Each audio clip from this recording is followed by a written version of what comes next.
From MicrobeTV, this is TWiP, This Week in Parasitism, episode 269, recorded on November 11th, 2025.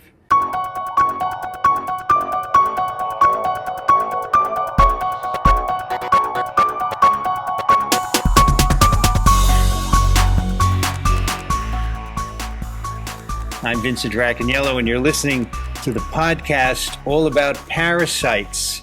Today we are coming to you from the meeting of the American Society for Tropical Medicine and Hygiene, ASTMH.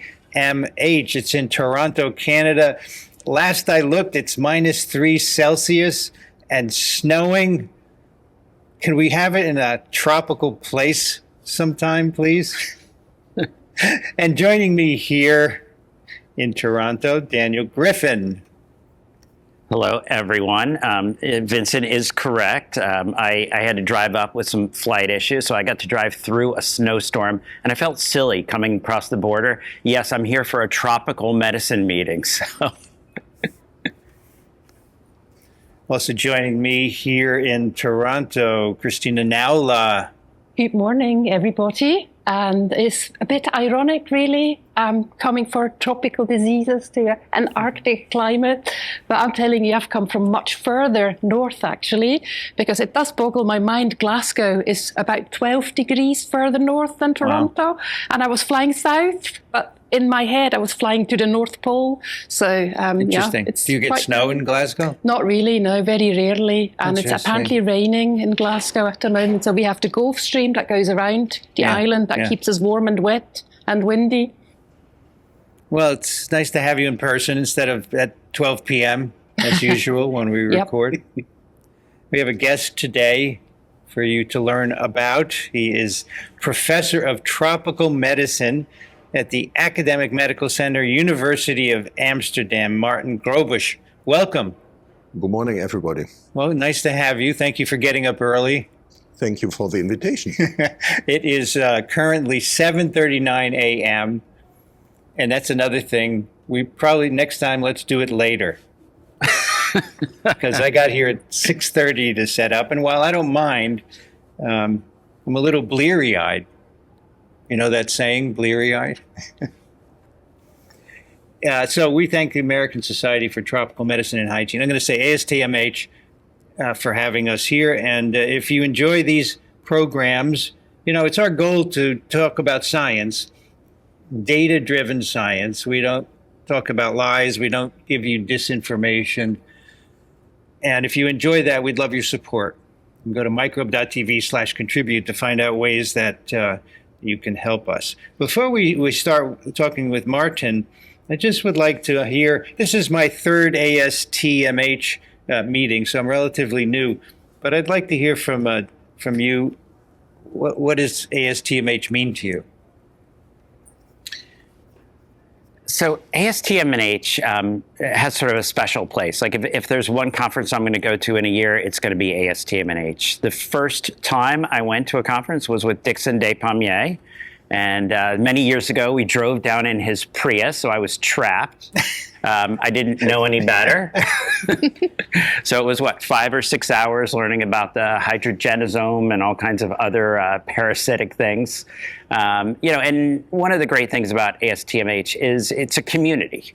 And, you come here, you see the same people, and it's a special crowd, I have to say. Mm-hmm. This is not where you go for the big bucks and the fame. This is where you go where I think you're trying to make a difference. So this is a special conference. Maybe some of our listeners have not come to this before. We've got some audience members. They're already here, so speaking to the choir on what a great conference this is. But, you could be interested in arthropods. You could be interested in viruses, parasites, bacteria, public health, science communication. There's so much here that actually afterwards you kind of have to go through and listen, because there's so much you can't listen to it all at once. So it's great from all the content. It's also great for the people. Martin, have you been to ASTMH before? I guess so, right? Yeah, actually, I think I was just thinking about since when I'm a regular, I think at least since a quarter century. And I can only reciprocate what you said, Daniel. It's a community thing. Although last year I wondered, I entered the New Orleans Conference Center from the wrong end, not knowing that it's 3 kilometers long. And there were all these beefy guys in shorts and tattooed from head to nose. And I thought, well, the community has changed, actually, until I figured out I entered the conference center at the wrong end. It was the, the Fishermen Association of West Virginia or something like that, actually. So, yeah. No, it's really, it's a community thing, actually. It's called the American Conference, but it's basically a global event. And if you want to meet somebody who haven't been speaking to for a year from out the community, you can be sure she or he will be here. Yeah. What about you, Christina? So for me, ASTMH is really great because it's an opportunity to actually meet my co-hosts. This is the first time I met Dixon Despomier. Was actually in Seattle at ASTMH. He was just sitting in the corner while we were setting up our Parasite Without Borders booth, and we just chatted for hours, and it was brilliant. But I also enjoy coming because it's so broad from a content point of view. So my other passion, I don't know if our listeners know that I am also interested in One Health, and it's really lovely to see that One Health is also making an appearance here. So for those of you maybe not familiar with One Health, it's kind of at the crossroads between public health, veterinary medicine, and ecology, so ecological and environmental health. So I think that's really important, particularly if we think about, parasitic infections that maybe have a life cycle that involves, snail hosts that live in a pond. So I think it's really fantastic to see that. So that's why I really enjoy it. But mostly just to meet people and have chats, and then later realizing, I've chatted with the president of ASTMH for an hour and a half and I wasn't aware of it. And it's really nice. So it's really friendly and welcoming. So Daniel, there is a group that's missing this year, right? Can you talk about that? Yeah, that actually came to mind as people were talking. Usually there's a big representation of the U.S. and so the CDC and the U.S. military. Yeah. There's usually a bunch of people here in uniform, and they're not here. And that's really a glowing problem. Martin, did you ever meet Dixon? Dixon? No. Despomier? No? I don't think so. Not yet. It's too bad. I think you would remember. Thank you. Maybe next time. No, he started TWiP with me, and he was a long-time parasitologist at Columbia. That he died earlier this year, unfortunately. So we're really missing him. By the way, the few people in the audience, you notice the slide there. Can you tell me anything that's wrong with it? There's some content that is wrong. Of course, Kara Pound, I don't even know who that is. I'm just joking. Kara is our organizer. But there's something else about that wording. What's wrong with it, folks? Should say parasitism. What's wrong with it? Did you know? This week in parasitism. Very good. You should give her a textbook, okay? If you want one. It's heavy. Come to the booth. What's the booth number? 707. 707. Go and you can get a free textbook for saying that, yes. This week in parasitism. And Dixon insisted it be called parasitism. Do you know why, Daniel? I did spend those 5 hours and many other hours with Dixon. So, yes, we had a big discussion because I actually wanted it to be, this week in parasites, this week in parasitology. Because I was I'm thinking like Google searches, right? More eyes, but parasitism. And maybe this is actually relevant from Vincent's question is Dixon really was interested in the concept of parasitism. So not just parasites, not just parasitology, but the whole concept that successful systems attract parasites. And I think in the United States, if anyone's been watching, we actually see a great example of successful systems not only attracting, but maybe being taken over by an infestation of parasites. So that was apolitical, right? Yeah. You can say whatever you want here. We have, and we have parasites, and we also have a lot of turkeys in Washington, D.C. The U.S. turkey, Steal yours for a second. the greatest number of turkeys are what, in Dakotas or something? Yeah, so the Dakotas and Minnesota are where we most of the turkeys are raised, but then there's a migration event that we see in the United States. But I want to be careful because, right, I'm going to try to get back into the U.S. after this conference, and I'm going to go to the border, right? Maybe the guy's a fan, maybe he listens to TWiP. Yeah, but this isn't coming out. And then I'm going to explain that, no, I was in Toronto for a tropical medicine meeting, and then he's going to be a little suspect. And then all the political commentary. So nothing but trouble. You're getting me in here. The greatest number of turkeys in the U.S. is in Washington, D.C. By the way, when I came in, the customs guy asked me what I was doing here, and I told him. So he said, when's the next pandemic? He asked me. Isn't that good that he's kind of aware that there are pandemics? I guess you have to be under a rock to be not aware, right? But I told him in the next 10 years, and it's going to be influenza. And remember, the guy in the airport told you that. Isn't that cool? And just forgive me for asking, but where do the turkeys come in? It's still very early in the morning, so enlighten me. The turkeys are getting H5N1 in the U.S., right? Turkey farms are getting infected. Yeah. So Daniel, on the last clinical update, he said, there are more turkeys in this state in the U.S. And I said, no, Daniel, there are more in Washington, D.C. than anywhere else. And you can come and put me in handcuffs. Come on, but this is Canada, so there's nobody here. I think we have to speak up, Yes, absolutely. And what this tells me is that I need 3 coffees in the morning and not just 2. Yes, I understand. I'm coffee deprived also, but your company is waking me up.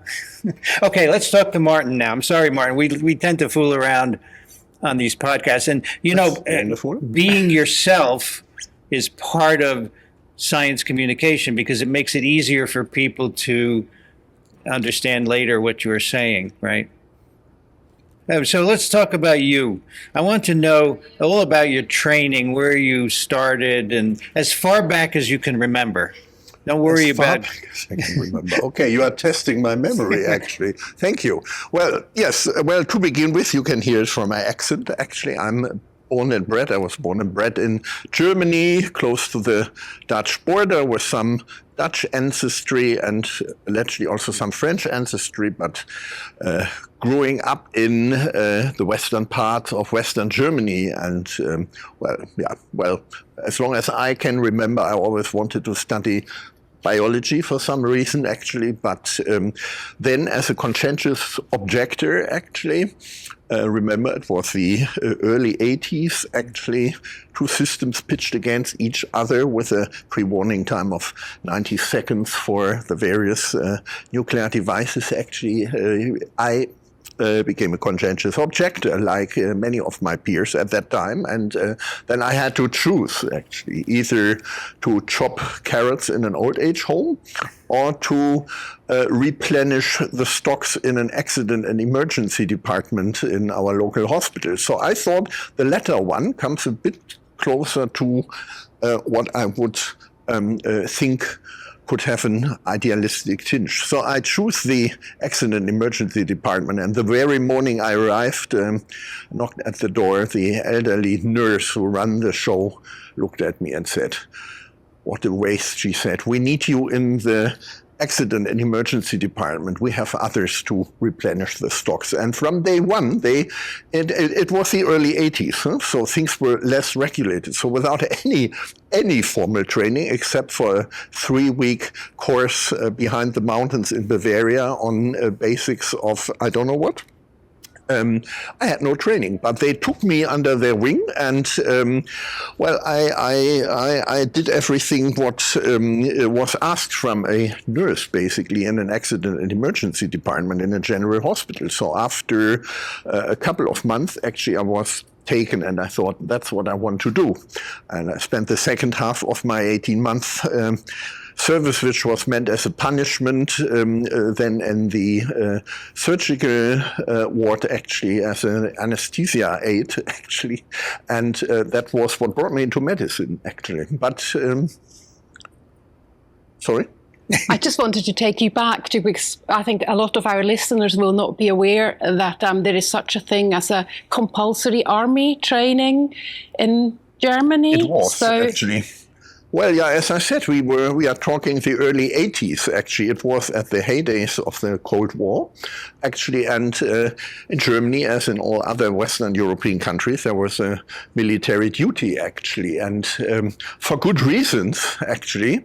In Germany, there was the right to object if you had good reasons, actually, if you were a conscientious objector. So you would be put in front of, and I was unpolitical until that time, but I got highly politicized when I was facing this group of elderly people who had seen other times, apparently, and asking you strange questions. You are walking through the park with your girlfriend, and all of a sudden a Russian drops from the trees.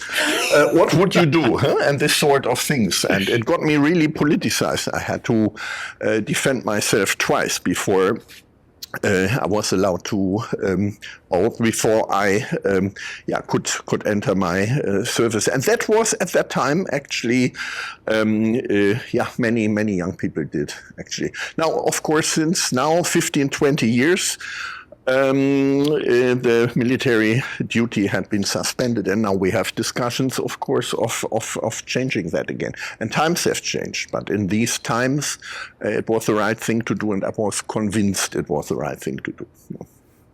How long did you work in this emergency room? Yeah, it was designed. The service was designed in a way that it would,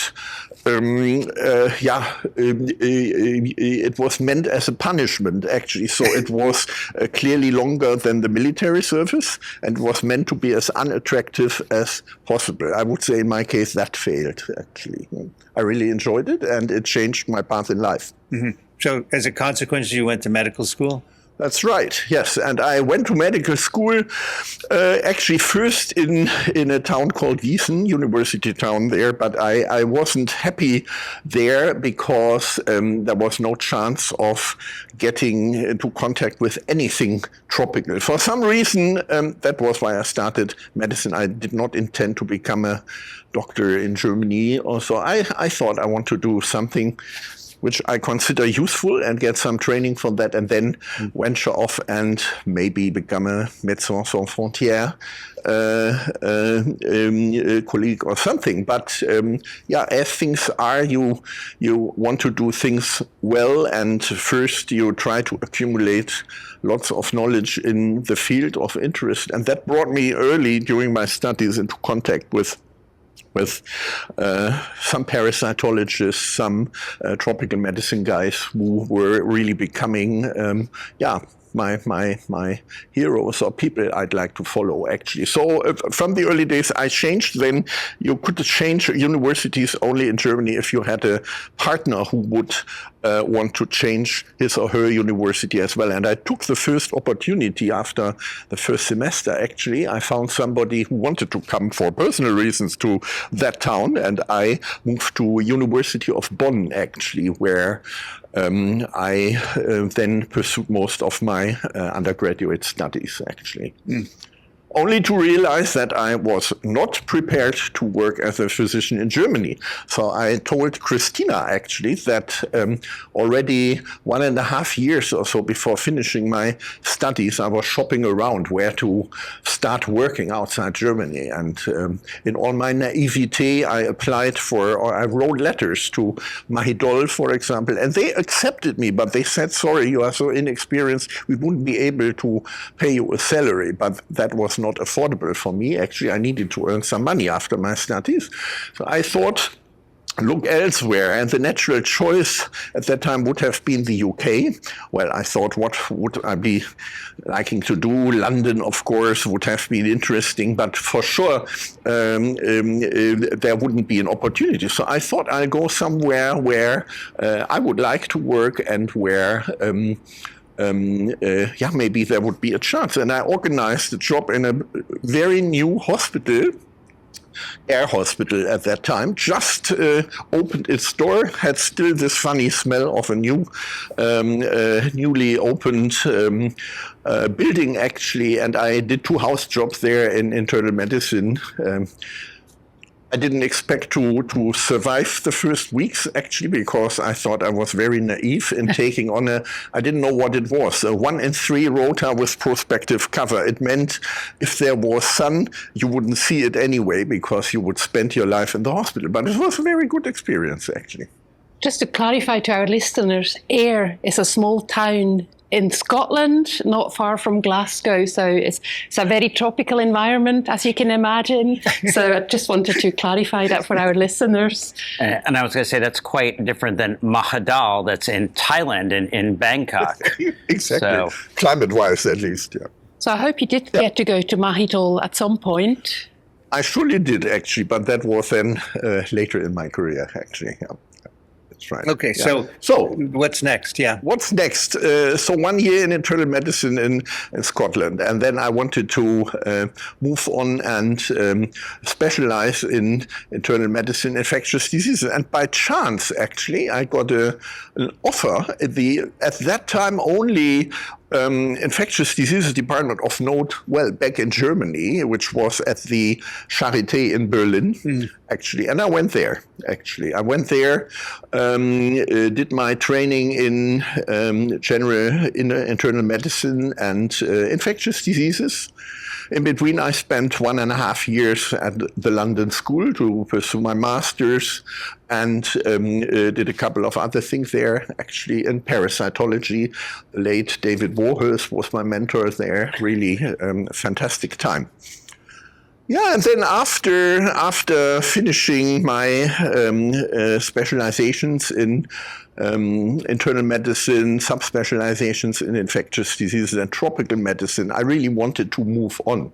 And the dilemma here was that there were fantastic opportunities. A good friend of mine, the now head of the Institute of Tropical Medicine in Tübingen, had tried to convince me for years to come to that place and work with him in Gabon at the old Albert Schweitzer Hospital, actually, where he had set up a parasitology research unit. And our dilemma was that my young family, my wife, also highly specialized and working at that time at the German Institute of Human Nutrition close to Berlin. We had 2 very young kids. And I really, it was a difficult choice, actually, because on the one hand, I really wanted to move on.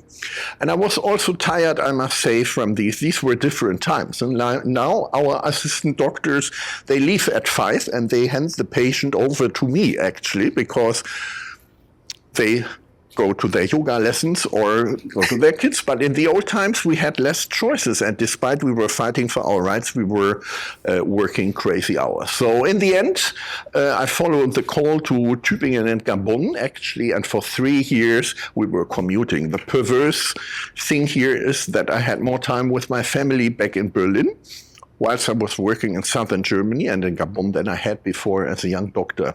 So it's good, times have changed. Now I was in Tübingen doing malaria research, actually, and spending part of my time in our site in the research center right in the Central African rainforest in Gabon. But that was not something to do for far too long, because obviously I wanted to live with my family and likewise. So we were looking for solutions. And the solution was actually by chance. It came by chance. In those days, for the younger amongst us, this sounds very strange, but the most interesting job advertisements would be appearing in the big medical journals, such as The Lancet, for example. And I got my most interesting job, which was available at that time, follow-up job, through an ad in The Lancet. And in my naivete, I applied for a job basically trying to figure out my market value, actually, by responding to an ad from the University of the Witwatersrand in Johannesburg, South Africa. They were looking for a senior lecturer or assistant professor or chair in infectious diseases, which would combine clinical work, teaching, and research. And I thought, well, I'll give it a try. To my surprise, they invited me. To my bigger surprise, they offered me a job, and not as a lecturer I would have expected, but they said, come, you'll be the first chair of infectious diseases in our country, actually. But before you say no, we invite you and your wife for a second look, actually. My wife came with me. She took a look. She organized herself a professorship in epidemiology. That's her specialty, actually, an associate professorship. So we moved, actually, to the country with 2 young children. And for 5 years, I was heading infectious diseases in Johannesburg. Now, if you look at the dimension of infectious diseases problems in Johannesburg, in principle, it was an impossible task, actually. There were 4 hospitals in our circuit, the Charlotte Mackay University Hospital with 1,500 beds, of which 500 were infectious diseases, of which 500 were occupied by HIV, TB, co-infected patients. Then there was Krisani Barakwanath with 3,500 beds, of which 1,500 internal medicine beds, of which all were taken by HIV and TB co-infected patients. You are seeing where this is going. And it was a huge task, but it was very, very, very nice, actually. And so what year are we at now? We are writing the year of the Lord 2005. Actually. 2005. 2005. Okay. And we stayed there for 5 years. So I think the most important thing which happened at that time was that there was a double crisis, or there were several crises, a poly crisis as we call it now, in South Africa. This was the time of Thabo Mbeki and his Minister of Health, Manto Shabalala Tsimang. They had different views on what to do best to fight HIV. So there was a conference, if I'm not mistaken, it was Montreal or Toronto at that time, where they were still exhibiting lime juice and beetroot, actually, as a remedy for HIV. Yeah, no, those those were really difficult times because the antiretroviral medicines were quite expensive. So there was sort of a motivation to not believe the truth and to promote vitamins and lime juice and all kinds of alternatives, less costly and completely ineffective. So yeah. And we've come round that circle, haven't we, with the measles treatments? Now, what do you mean? Well, you know, these are recommendations, again, that people higher up in the food chain think would be better than vaccinating people against measles. Would be better to take cod liver oil or beetroot, maybe. But I think the story was even more complex because undeniably, in apartheid times, there was a very low HIV infection rate in South Africa, actually. And it is true that when the country opened up, when apartheid came to an end, in parallel, the cases of HIV infections were rising. So that gave rise to fears among the majority of the population that would be used as a sign that you see how connections are made, that it's all the failure of the new government, that there's now a surge of HIV and that everything was better during apartheid. I understand the mechanism, but the problem was there were more crises like that. And what happened in that time was that there was a so-called Tugela Ferry outbreak occurring. Tugela Ferry is a small village or a small town in rural KwaZulu-Natal. And what local colleagues, I think in 2005 or 2006, noticed was that all of a sudden 52 of 53 HIV-TB co-infected patients died, more or less within 2 weeks, the so-called Tugela Ferry outbreak. And it turned out that all of these patients had MDR-TB, actually, and some of them even XDR-TB. Now, some people from the Ministry of Health contacted us and said, listen, they contacted the head of internal medicine and they said, listen, we do not want a similar disaster occurring as with HIV again. So you, and they pointed at the head of internal medicine, you are responsible for bringing M and XDR-TB under control in this in this country, actually. And he turned to me and said, you will do that. So my main task in this time was to try to find a way of somehow channeling and organizing, and of course I wasn't the only one, but at WITS, actually at that time, my task was to think about what to do to somehow get M and XDR-TB under control. So very difficult for me as a tropical medicine guy. I suggested that we shut down and reopened the Hospital for Tropical Diseases, a 270-bed facility, and reopened it as a hospital purely designed for looking, or not designed, actually it was not suitable to be precise, but to reopen it as a pure M&XDR-TB facility. So I'm gonna just call out the jargon. So MDR-XTB. Well, what are all those letters? What are we talking about? MDR and XDR-TB. TB stands for tuberculosis, and MDR stands for multi-drug resistance, which at that time meant that the two backbone drugs, INH and rifampicin, wouldn't work any longer, and that we would encounter a wild mix of non-working drug patterns in those patients, actually. And XDR would simply mean that nothing worked, actually. And at those times, in those days, actually, and of course there were many other tasks, but that was becoming my main work over those 5 years, was to come up with regimes, to discuss with other colleagues what we could do, because we are talking 2005, 2006, there were no M and XDR-TB guidelines for treating those patients. We were happy we were able to diagnose it, but there were simply no novel drugs on the horizon. The old ones were either highly toxic or didn't work. So, yeah, it was a challenge. But within those years, actually, and I used the opportunity to open a research unit in parallel to this hospital, actually. We scrambled our act together, and as you all know, massive research went into that. We had the opportunity to humbly contribute to the development of one of those drugs, bedaquiline, in this case, which is now a backbone drug in the fight against drug-resistant TB. We already lose it. We are going to lose it now soon, but it's 20 years later to resistance issues. Yeah, very, very interesting time.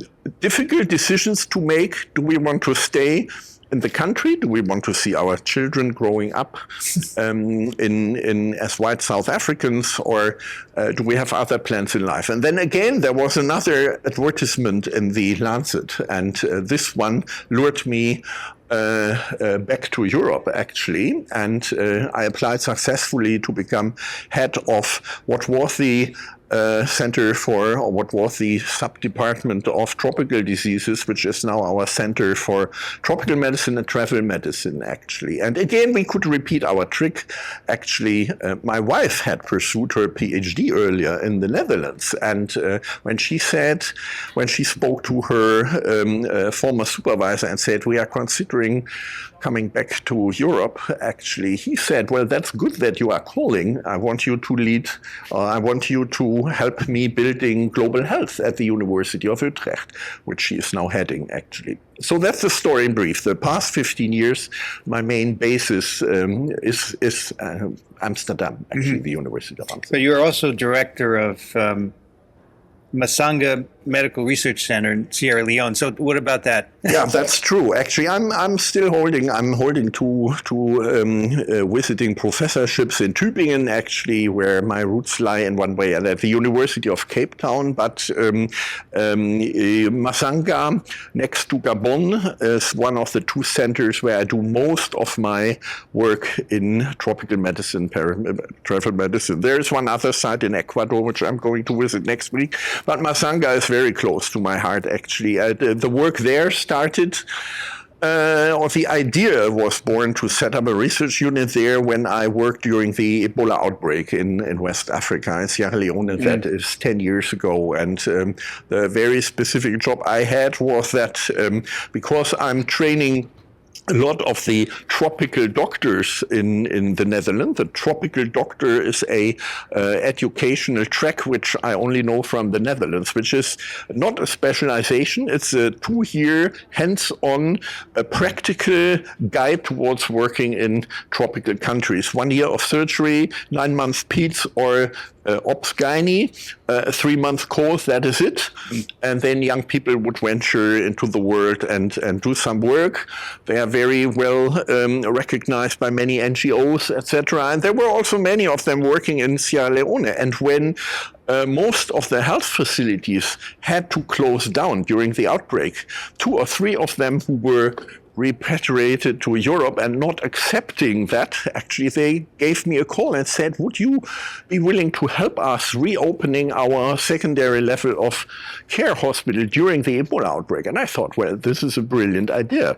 And we managed to convince some very important partners, ambassadors, political powers in all countries to help us doing that. And under the watchful eye of the Sierra Leonean government, we were allowed to reopen a hospital while the outbreak was still going on. The arrangement was that we would not see ourselves as a treatment center like the specialized centers, makeshift centers, which were only there to filter out true viral hemorrhagic fever patients, while the rest of the patients would be sent away. But as you can imagine, the problem, as we all know, the problem is not that Ebola kills, in comparison to other diseases, a handful of patients. It's just that a whole country grinds to a halt, and there is basically no healthcare available any longer. But people still have accidents. Women still need to deliver safely. So what we did is we fenced the hospital completely off so that even a mice or a mouse would not have been able to enter. Everybody would have to go through a very small gate and everybody would be tested. We didn't abandon triage, obviously, but we considered every living being human entering these premises as a suspect Ebola patient until proven otherwise, including workforce. That meant 2 times Ebola testing, and at that time, it's the end game of the outbreak, right? So we had facilities to test our patients in an adjacent treatment center, 50 kilometers down the dirt road, actually. So quicker than we are able to do it now in Europe when we have a viral hemorrhagic fever suspect. We would know by midday if an early morning admission would be Ebola positive, and if patients would be admitted in the second half of the day, we would know the next morning. I'm going to say you were spoiled. I was in Uganda during one of the last big outbreaks there, and there was only one place in the entire country. So I'm in eastern Uganda, right at the border with Kenya, and I ended up in Jinja, where there were a couple lads that had gotten in the back of a truck. But anytime you wanted to know, you had to send the stuff all the way to a center back in Entebbe. Days would go by, and so. Absolutely. But as I said, we are talking about 2015, which was when the tide had been turned successfully against Ebola. Every 50, 60 kilometers, there would be a center run either by the UK military, for example. There were lots of American groups, there were European groups, there was MSF, etc. And well, the point was, at that time, the idea was born to come back and to open a research unit for several reasons. I have learned during my work in Gabon, where I still continue to work as a work group leader, actually, that there are different ways of setting up a research unit. And very, very often, if we look at almost all research units of note across Africa, they are usually separated from the hospitals, administratively, financially, but more important also with regard to staff. So you would have a sophisticated research unit, and then you would have a hospital which might be very much deprived from resources, from input, etc. And I thought that I do want to do differently. So I thought I would like to take the risk and set up a research unit which is as closely intertwined with the clinical services than possible. And you might say this is not wise, because in the end, what happened is that I'm also now a hospital board member, because everything is connected with everything. And the other thing I wanted to do is that I'm coming from infectious diseases, parasitology. We tend to overestimate our own contribution to human health. But matter of factly, as we all know, there are at least 3 important pillars which we need to tend to if we want to sustainably improve people's health, which is basic surgery, of course, and I think obstetric services, gynecology are really paramount. I was going to suspect that maybe your wife also grounds you a little with the importance of nutrition and all the other sort of determinants of health that go in. Absolutely. I think we are on the very much on the same page here. In our early professional days, we always had this situation that she was teasing me for the individual patients I was getting so involved in, because she is an epidemiologist, nutritional epidemiologist, and she has a bigger picture. And that certainly helps. Yes, no, I think it's, it in any case broadens both of our views, that's for sure. Yeah. To cut a long story short, in the end, it always takes a while to set up a research unit. Actually, the other thing I wanted to say, which I decided to do, is I wanted to try to work outside my comfort zone and also take some risks in a way that I wouldn't be able to control everything, because I know how it works. Or I think so in parasitology, infectious diseases, but I thought we really need to be broader. So we want to invite people who do other things with a different point of view. And last week, 2 weeks ago, actually, one of my PhDs, who is not even a medic, graduated cum laude from another Dutch university, actually, and she was the lead on something which is really completely outside of my comfort zone and my expertise, except for the design of the clinical trials. That is where I came in. But she set up, together with help of other colleagues, all non-medics, a 3D printing facility for prosthesis. A big problem in the country. 30 years ago, or not that long ago, there was a terrible civil war ripping through this and other countries, and there are many, many young people who lost their limbs due to atrocities at that time. Yeah, it was actually, I guess it was early 1995. I was going to go spend a couple months at the Masanga Leprosy Hospital in Sierra Leone. And the rebels came into the city, and they really wanted to get the world's attention. And so one of the ways they did it is they would, with machetes, they basically would hack off limbs. And actually one of the doctors, one of the nurses from the leprosy hospital were in an ambulance outside the compound when the rebels came in. And basically they lit the ambulance on fire, thinking that then the doctor and nurse would come out, and then, they could get footage, which then would, they refused to get out. They ended up dying of smoke and fire in the ambulance. But there are all those people, and all those people who lost arms and legs and hands. It's just horrible. Yeah, so you can see, I think this is only one of many examples, actually, where it's important to broaden your own view and to go out of your comfort zone and to do. You're mentioning the Masanga Leprosy Hospital. I did my work during Ebola in Yele, 50 kilometers away, actually. But matter of factly, it was the Masanga Leprosy Hospital, or the people running it at that time, with whom I got in touch. And what I'm talking about, the Masanga Medical Research Unit, is exactly on the premises of this hospital. Actually, it's not called a leprosy hospital any longer, because we hardly see any leprosy, and it has grown out into a very special facility, 120 beds, well-functioning laboratory, the only one in the country where we are able to do bacterial resistance testing, actually very specialized surgical services. That's how it has grown into. So next time, maybe we should broadcast from Masanga. You should visit your roots. No, that sounds great. Did you want to jump in there? No, I just noticed that the microphone was a bit further away so that our audience could maybe not hear. If you guys ever can't hear, so just raise your hands and wave, and then that'll help us. Thank you. So at some point you got, what was it, malaria? There's some malaria connection here?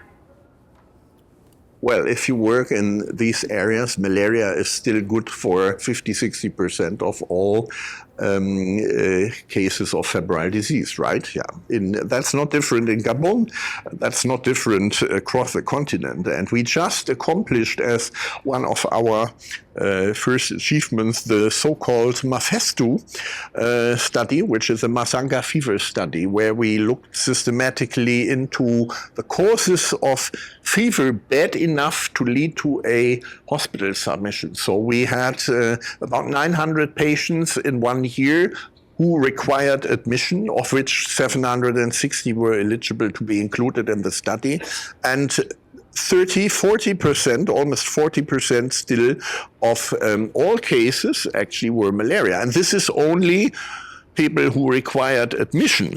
So malaria is good for 50-60% of all cases, and will always take center stage actually also in our efforts to improve actually more than anything else. Yeah. So after malaria, what's second? In this specific setting, it's something which wouldn't feature necessarily second in most other areas, and we don't know why. Well, second maybe comes diarrhea, of course, so that's what we expect. But we do see an astonishing lot of severe soft tissue infections, ulcers, not necessarily attributable to certain entities, such as yours you would think of, or Buruli ulcer. So yes, they are there actually, but they account for a minority of cases. So many of those are starting as injuries or something, but there are also spontaneous ulcers, which lead to, I think, ulcer patients make up 20% of our hospital population, which is very unusual. So lots of our research goes into that. Yeah. And then you see the usual fare, and this is only internal medicine, of course. There is a lot of, whatever you see, obstetric, gynecological problems are good for, I think, 30-40% of the hospital admissions for sure. And then we do have a fairly specialized, supported by a Norwegian NGO, actually, a very good surgical department, which also attracts patients from all over the country. So yeah, that's what has become your Masanga Leprosy Hospital. It still features at the front door Masanga Leprosy Hospital. But we haven't seen leprosy since many years. From time to time there is a suspect case, but like in many other places it has disappeared, actually. So you moved from Amsterdam to Sierra Leone and now Ecuador. You just shuttle your time among the three, right? Yeah, well, it's more actually, because it's Gabon, it's South Africa, it's Sierra Leone, but that's my regular circuit, together with the annual meetings, maybe 3 or 4 we have to attend to, and then our consortium meetings. So much of our work, our research work, takes place in large consortia, West African, Central African, so that leads to a lot of travel, actually. So give us an idea of your research interests, please.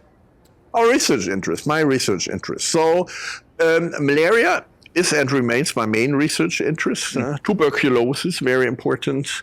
Arboviral infections, including the viral hemorrhagic fevers, and then working in a center for travel medicine. It's also travel medicine, and in the recent years that has expanded to the care for the vaccinology needs of immunocompromised patients in general, actually. It started with looking for making it possible for post-transplant patients or otherwise severely iatrogenically immunocompromised patients actually, and realizing there is a huge unaddressed need for optimizing their vaccination schedules. I think that are the research interests. And we are checks of many trades, actually, because that's what our patients do. You don't have on Monday morning the malaria patients walking into your practice, and on Wednesday afternoon it's TB. No, it's everything, actually. And so our interests are broad, but we are focusing, my interest, if I would describe it from the non-pathogen side, is to develop interventions, actually, and to see them implemented. So clinical trials from phase 1 to 4 on vaccines and drugs is I think forming the mainstay of our work, but also seeing them through to implementation stage, seeing what works, what doesn't work. Mm-hmm. So what are your thoughts on the prospects for malaria control with vaccines? The malaria vaccines, actually. The malaria vaccines, thank you for asking that, actually. The malaria vaccines are a very, very, very important adjuvant tool. Yeah? We need them if we want to get seriously into the end game, actually, but they are not of any use in areas where the basic malaria control tools are not implemented thoroughly and properly. So we cannot make any use of them, for example, in an area of civil strife and outbreaks where services have been disrupted. Here, you need to re-establish basic services, impregnated nets, prompt and appropriate diagnosis followed by a state-of-the-art ACT, artemisinin combination therapy, actually, all these things. Only then can the vaccines make the difference. Actually, if you top these existing well-functioning services up, and I didn't mention IPTI, IPTP, so intermittent preventive treatment for pregnant women, or in areas of seasonal transmission, chemoprophylaxis for maybe 3 months to all under 5s or so. Then they work, and we see that from the first implementation studies. There is a session right after us wrapping up here on many exciting studies on the implementation, but we see, whilst implementation is really facing practical challenges, that then the vaccines might make a difference. And I'm not pitching or favoring one over the other. We need even more of them, actually, and the differences in efficacy and effectiveness in the end will be marginal. Actually, we need more of them, actually. There are more on the horizon, yeah. So I noticed you published on H5N1 influenza virus. Is this a problem in Africa? In Africa, not on the scale as in many other areas. North America is critical, actually, and also Europe and obviously Asia. We do see also influenza, of course, in Africa, but like arboviral diseases, they are there. Yeah. They even cause some pathology, but not to the extent as we see it elsewhere. And that can have many reasons, actually. Some of them might be related to the still very poorly elucidated reasons behind what none of us expected, namely that COVID wouldn't be hitting Africa most hard, which it didn't, luckily. Are we sure, or is it a reporting issue as well? Yeah, I think it's multifaceted, but I think we can be very, very sure that the absolute dimension of the problem was indeed less than expected for a variety of reasons. Everything is true and also not explaining the full picture. But in the end, a far younger population, more life taking place outside. Actually, BCG, we have learned also through own trials that it isn't protective. The proximity to the equator, there are thousands of things which might have played a role. If we are completely honest, we don't understand, but I do believe it's true we saw less severe disease than expected. It doesn't mean that we had times where our research centers were depleted because everybody had COVID, you know? But we didn't see on that frequency, severe cases as we encountered them elsewhere. Would you agree? I always worry about that data. I spent most of last December in Tanzania, and there was it was almost like a day when the government decided that there would be no more COVID, and they decided this on certain levels. One is there would be no more testing, because if you had a positive test at your facility, they would send out government officials to see why that was happening, because COVID was over.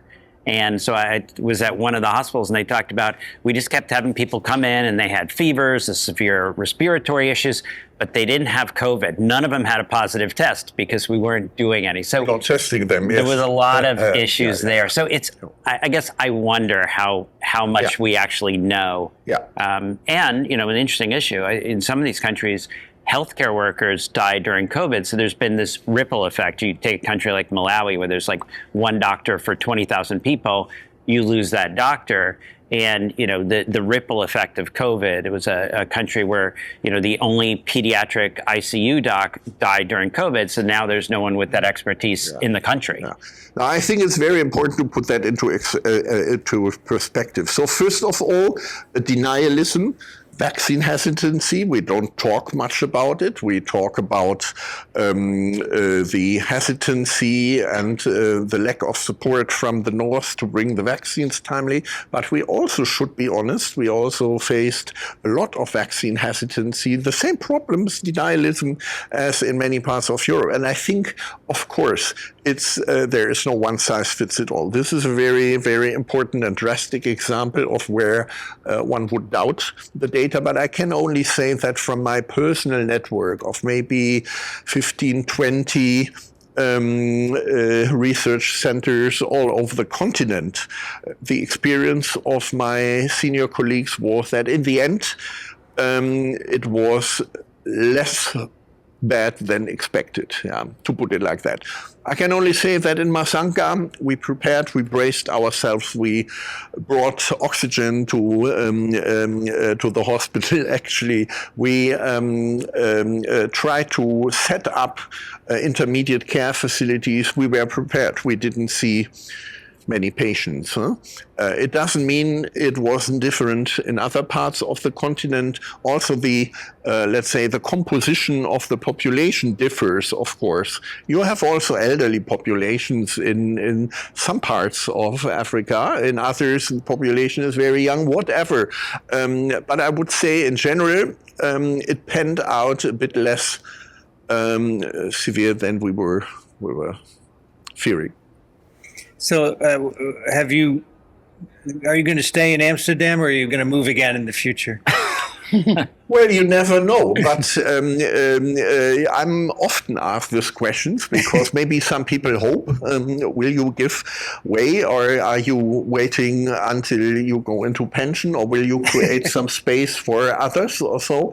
No, I think most people would like me to stay, and I don't have any intention to move because it's the ideal place actually from where I can do what I'm doing. I have my home base there, my clinical department. Actually, the job in Amsterdam is basically clinical, and everything else is icing on the cake. But I do have the liberty to pursue what I consider important in the framework of my job. So I'm very happy there, actually. Yes. So when you're not traveling or working, what do you do? What do? I spend as much time as possible with my family. So our kids, actually, of course, they are adults. They have moved on, but we are in very close contact. Our son starts working in France next January. Our daughter is based in Vienna, actually, but we see them quite frequently. But I enjoy spending as much leisure time as I have with my wife, and then it's enjoying we even have great outdoors in the Netherlands, actually, and it's a very culture-rich country, so there are lots of nice things to do.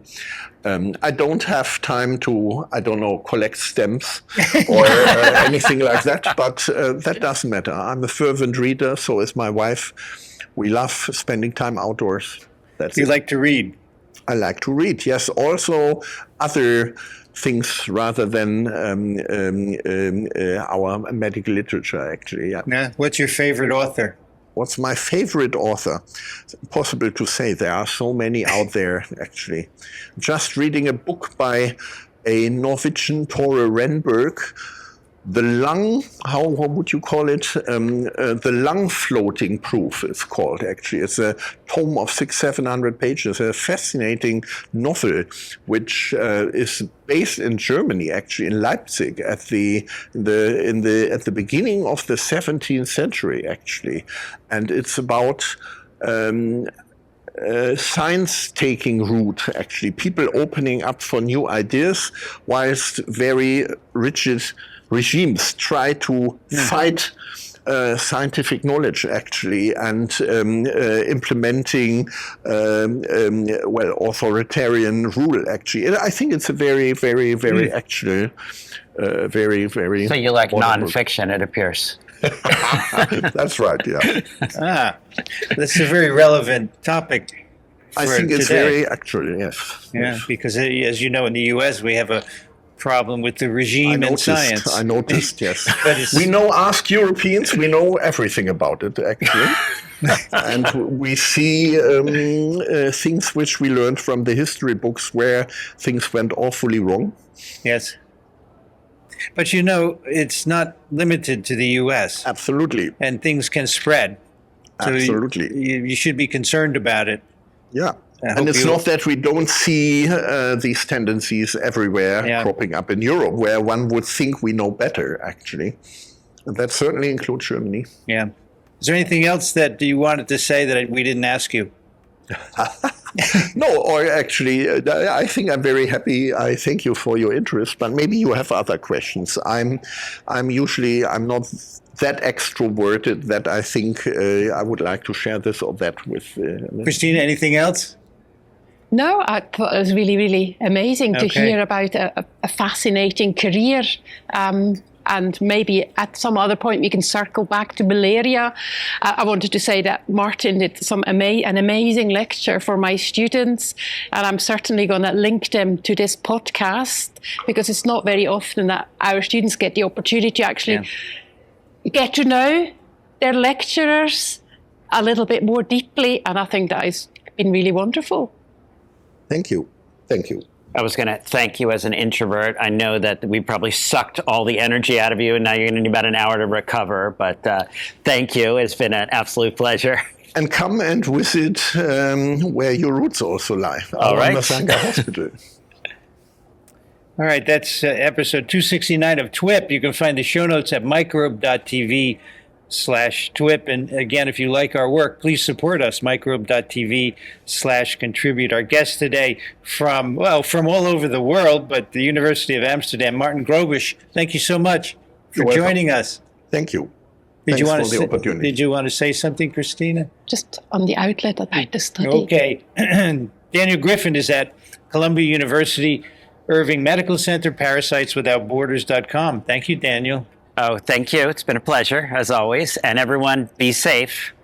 Christina Nowell is at the University of Glasgow. Thank you, Christina. Well, thank you for coming along. I just, want to plug my study on the impact of This Week in Parasitism on our audience. So if you could take a moment to scan the barcode on your benches, that would be great. And I will probably pop it back up in the show notes as well, so that you can participate and there help are sheets us. on the table, right? Yes. They can scan, yeah. Yeah. Just to help us understand our audience. That would be really useful. I'm Vincent Racaniello. You can find me at microbe.tv. I'd like to thank the American Society for Microbiology for their support of TWiP, and Ronald Jenkins for the music. You've been listening to This Week in Parasitism. Thanks for joining us. We'll be back in 2 weeks.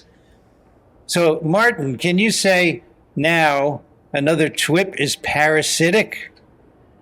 Another TWiP is parasitic. What would you like me to That's Just just say it, it. just You say say it. with all kinds of enthusiasm. Really enthusiastic. on a different disease? Which No, So just just say- another TWiP is parasitic. Ah, okay. Another TWiP is parasitism. Yes, Thank yes. you. Sorry, I didn't get it. Another TWiP is parasitic. We'll let you one more time. Didn't get it. Thank you.